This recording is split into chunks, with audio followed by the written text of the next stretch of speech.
नमस्कार दोस्तों, कैसे हैं आप सब लोग। दोस्तों, हम लोग कल सेक्शन 27 तक खत्म कर चुके थे।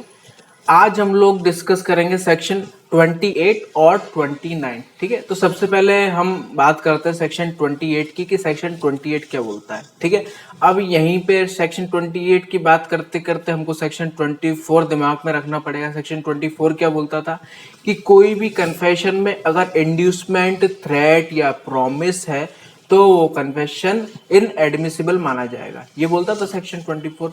अब सेक्शन 28 क्या बोलता है कि अगर कोई कन्फेशन, किसी ने कन्फेशन दिया, अब उसमें इंड्यूसमेंट, थ्रेट या प्रॉमिस है। ठीक है, थ्रेट तो वो तो इनएडमिसिबल तो होगा ही, लेकिन अगर थ्रेट, प्रॉमिस या इंड्यूसमेंट, थ्रेट या प्रॉमिस कोई भी चीज है और वो निकल चुकी है पूरी तरीके से, तो वो कन्फेशन एडमिसिबल माना जाएगा।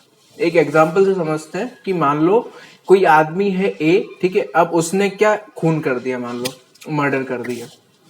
ठीक है, अब वो पुलिस के पास जाके कोर्ट में ये बोलता है, मतलब इंड्यूसमेंट, उसको इंड्यूस किया, उसको किसी तरीके का लालच दिया पुलिस ने कि अगर आपने अपना गुनाह कबूल किया, आपने कन्फेस कर दिया, तो फिर आपकी सजा हम कम कर देंगे। ये इंड्यूसमेंट दे दिया। ठीक है, अब अगर वो आदमी कन्फेस करता है, वो इनएडमिसिबल होगा। ठीक है, क्योंकि इंड्यूसमेंट दे दिया। अब अगर उसकी ए जो आदमी है उस पे से इंड्यूसमेंट पूरी तरीके से निकल जाता है। आप अपना भी एग्जांपल ले सकते हो, थ्रेट या प्रॉमिस भी आप ले सकते हो। मैंने यहाँ पे इंड्यूसमेंट लिया है। अब अगर वो जो आदमी है ए, उस पे से अगर इंड्यूसमेंट पूरी तरीके से निकल जाता है, मतलब लालच पूरी तरीके से निकाल देते हैं, पुलिस वाले बोलते हैं नहीं नहीं, हम तो अब कोई आपको लालच नहीं दे रहे, आपको जो सजा होगी वो होगी, आप अपने हिसाब से आप कन्फेशन दो, अगर आप देना चाहते हो दो, नहीं देना मत दो। ये पूरी तरीके से इंड्यूसमेंट निकाल दिया, जो इंड्यूसमेंट था वो निकाल दिया। अब अगर जो आदमी जो ए है, अगर वो कन्फेशन देता है तो वो क्या होगा, वो एडमिसिबल माना जाएगा। मतलब इंड्यूसमेंट, थ्रेट, प्रॉमिस होने के बावजूद अगर वो निकल जाता है, वो चीज निकल जाती है, तीनों कोई चीज निकल जाती है, तो वो कन्फेशन फिर एडमिसिबल माना जाएगा। ये बोलता है सेक्शन 28। अब बात करते हैं हम लोग सेक्शन 29 की कि सेक्शन 29 क्या बोलता है। तो इजी लैंग्वेज में सेक्शन 29 क्या बोलता है कि अगर कोई कन्फेशन वाकई में कन्फेशन है तो वो इनएडमिसिबल नहीं हो जाता अगर ये 5 चीजें हैं। अगर ये 5 चीजें हैं तो वो कन्फेशन को इनएडमिसिबल नहीं बनाएंगी। कौन कौन सी 5 चीजें, एक एक करके डिस्कस करते हैं। सबसे पहला है promise of secrecy. Promise of secrecy मतलब कि मान लो कि एक आदमी है, उसने मान लो मर्डर कर दिया है। ठीक है, अब अगर मजिस्ट्रेट उसको बोलता है, कोई बोलता है उसको कि आप अपना गुनाह कन्फेस कर लो, आपके ये जो गुनाह के बारे में बाहर, मतलब जो गुनाह है ये सीक्रेट रहेगा, मतलब किसी को नहीं बताएंगे हम, दुनिया में हम आपकी ये जो गुनाह किया है आपने, उसका ढिंडोरा नहीं पीटेंगे हम लोग। तो ये प्रॉमिस ऑफ सीक्रेसी है। यहाँ पर अगर ए कन्फेस कर लेता है तो वो एडमिसिबल माना जाएगा, इनएडमिसिबल नहीं माना जाएगा। ठीक है, पहला ये। दूसरा क्या बोलता है, दूसरा है डिसेप्शन। डिसेप्शन यानी कि धोखा। अगर कोई किसी भी गुनहगार से अगर धोखा किया है कन्फेशन निकालने के लिए, धोखे से कन्फेशन निकाला गया है, धोखे से कन्फेशन निकाला गया है, समझिए बात को, धोखे से कन्फेशन निकाला गया है, तो भी वो कन्फेशन एडमिसिबल होगा। कैसे, अब इसका अब कोई आपको भी लग रहा होगा कि यार ये धोखे से मतलब कैसे, आपका मतलब क्या है।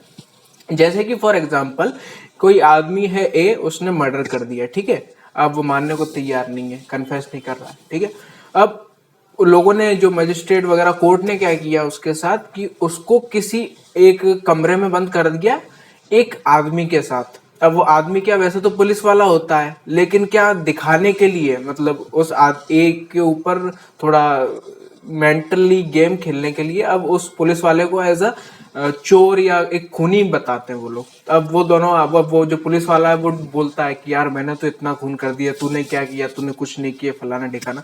अब ए क्या है, अब ए बोलता है मैंने खून किया है, अभी ये जो केस मुकदमा चल रहा है ना, मेरे ऊपर चल रहा है और ये मैंने ही खून किया है। अब ये क्या किया है, और ये सब मजिस्ट्रेट की मौजूदगी में हो रहा है, प्रेजेंस में हो रहा है। तो ये यहाँ पर क्या किया, इन लोगों ने धोखा तो किया है, लेकिन धोखा किया क्यों है, कन्फेशन निकालने के लिए, एविडेंस निकालने के लिए। तो ये भी कन्फेशन एडमिसिबल माना जाएगा। ठीक है। अब तीसरा क्या आता है, अगर कोई आदमी ड्रंक भी है, ड्रंक अगर कोई कन्फेशन देता है तो भी वो कन्फेशन एडमिसिबल होगा। अब ड्रंक कैसे, क्योंकि हमको सबको पता है कि कन्फेशन जो है वो फ्रीली होना चाहिए। ठीक है। और ड्रंक अगर कोई आदमी है तो उससे ज्यादा फ्रीली कोई हो ही नहीं सकता, हमको ही पता है। ड्रंक कब तक माना जाएगा, जब तक कोई बेहोशी की हालत में नहीं होता, वो बोलने की हालत में है और वो अगर कोई कन्फेशन दे रहा है तो वो कन्फेशन एडमिसिबल होगा। ठीक है। अब चौथा क्या है, चौथा अच्छा इंटरेस्टिंग है, आपने कई सारी जगहों पर देखा भी होगा, सीरियल्स भी देखे होंगे, मूवीज में भी देखा होगा। चौथा क्या होता है कि अगर कोई आदमी कुछ सवालों का जवाब दे देता है जो कि बाउंड नहीं है, वो जवाब देने के लिए बाउंड नहीं है, मतलब कोई जबरदस्ती नहीं है वो देने के लिए सवालों का जवाब, लेकिन फिर भी वो दे देता है और जवाब देते देते वो कन्फेशन ही कर देता है, तो भी वो कन्फेशन एडमिसिबल होगा। अब जैसे कि आपने जॉली एलएलबी 2 देखी होगी, तो जॉली एलएलबी 2 में क्या होता है, वो लास्ट वाला सीन, वो पंडित, एक टेररिस्ट पंडित जी के भेष में आता है। ठीक है। और फिर वो अक्षय कुमार उससे वो कुछ जुगलबंदी करता है, वो उससे जाति पूछता है, ये सब चीजें पूछता है, तो उतने में वो क्या कर देता है, अपना वो नाम सही सही चीज बता देता है वो धोखे में। उसमें वो बाउंड नहीं होता, वो चाहे तो मना कर सकता है, लेकिन वो बता देता है, उतने में वो कन्फेस भी कर दिया उसने।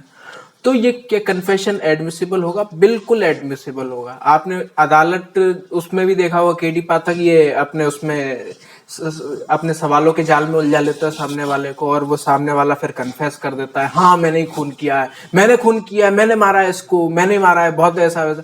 उसके बाद उसको पता चलता है, अरे यार मैंने तो कन्फेस कर दिया, फिर वो अपना पूरा गुनाह ही कन्फेस कर देता है। ये सब चीजें क्या होती है, ये फोर्थ उसमें आती है कि अगर किसी आदमी कोई बाउंड नहीं है आंसर करने को, लेकिन फिर भी वो कर देता है, तो भी वो कन्फेशन एडमिसिबल होगा। अब पांचवा क्या है कि अगर कोई आदमी कन्फेशन दे देता है तो वो फिर ये नहीं बोल सकता कि यार आपने तो मुझे बताया नहीं था कि इससे मुझे सजा हो सकती है। ये जो एक तरीका है ना बचने का, तो ये वो तरीका नहीं अपना सकता। अगर आपने कन्फेस कर दिया, भले ही आपको वार्न किया नहीं किया, कुछ भी नहीं किया, कुछ भी नहीं बोला, आप ये तरीका नहीं अपना सकते कि आपने मुझे तो वार्न ही नहीं किया, तो ये तरीका वो नहीं अपना सकता। और अगर ऐसे में कोई आदमी कन्फेस करता है तो भी वो एडमिसिबल होगा कन्फेशन। ठीक है। जैसे कि मान लो एक आदमी है वो मर्डर कर देता है और वो बोल देता है मैंने मर्डर किया, मतलब जब वो चलता है कोर्ट की पेशकश चलती है, तब मान ए बोल देता है कि मैंने ही मर्डर किया था, फिर बाद में बोलता है अरे आपने तो मुझे बताया नहीं कि यार इससे मुझे सजा हो सकती है। तो ये जो चीज है, अगर नहीं भी बताया तो भी वो कन्फेशन एडमिसिबल माना जाएगा court of law evidence act में। एडमिसिबल कन्फेशन एडमिसिबल माना जाएगा। तो ये बोलता था हमारा सेक्शन 29, और यहाँ पे खत्म होता है हमारा सेक्शन 28 और 29। आशा करता हूँ आपको अच्छा लगा होगा। अगर अच्छा लगा हो तो प्लीज लाइक, सब्सक्राइब, शेयर करें। Thank you very much.